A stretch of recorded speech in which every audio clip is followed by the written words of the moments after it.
नमस्कार, आप देख रहे हैं आज तक। मैं हूं आपके साथ नवजोत रंधावा। कोरोना को लेकर लगातार बुरी खबर के बीच दिल्ली से एक अच्छी खबर आई। राजधानी दिल्ली में कोरोना के केस में थोड़ी गिरावट दर्ज की गई है। कल दिल्ली में कोरोना के नए केस 10,000 के करीब आए थे। हालांकि दिल्ली के मुख्यमंत्री अरविंद केजरीवाल ने कहा है कि दिल्ली वालों को अभी फिलहाल ढिलाई बरतने की जरूरत नहीं है, क्योंकि हम अभी ढीले पड़ गए तो फिर दिल्ली मुसीबत में पड़ सकती है। इस बीच अरविंद केजरीवाल ने उन बच्चों के लिए एक बड़ा ऐलान किया है जो कोरोना से जंग में अनाथ हो चुके हैं। केजरीवाल ने कहा है कि दिल्ली सरकार ऐसे बच्चों का सहारा बनेगी। केजरीवाल ने यह भी ऐलान किया है कि दिल्ली सरकार उन परिवारों की मदद करेगी जिनके कमाऊ सदस्य की कोरोना से मौत हो गई।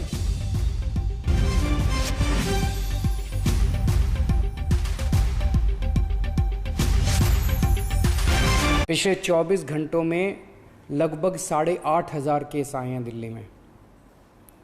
पिछले कई दिनों से दिल्ली में बहुत ज़्यादा केस आ रहे थे। 20 अप्रैल को तो 28,000 से भी ज़्यादा केस आए थे। आज 8,500 केस आए हैं। कई दिनों में पहली बार 10,000 के नीचे केस आए हैं। दिल्ली में संक्रमण दर भी काफ़ी कम हो गई है। पिछले 24 घंटों में संक्रमण दर केवल 12% रह गई है। अस्पतालों में भर्ती लोगों की संख्या भी अब काफ़ी कम हो गई है। पिछले 10 दिनों में दिल्ली के अस्पतालों में कोरोना के 3,000 से ज़्यादा मरीज कम हो गए हैं, यहाँ कि 3,000 बेड खाली हो गए हैं। और अब अस्पतालों में बेड मिलने में परेशानी नहीं हो रही है। हालांकि एक बात देखने में आई है कि आईसीयू के बेड अभी भी भरे हुए हैं। इसका मतलब सीरियस मरीजों की संख्या अभी ज़्यादा कम नहीं हुई है। अभी भी दिल्ली के अस्पतालों में आईसीयू बेड लगभग सारे भरे हुए हैं। इस दिशा में भी आपकी सरकार काम कर रही है।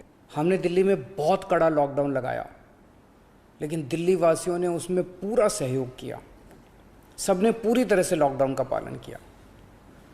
आज सब लोग बात कर रहे हैं कि दिल्ली वासियों ने इतने कम समय में कोरोना के केस कम कैसे कर लिए।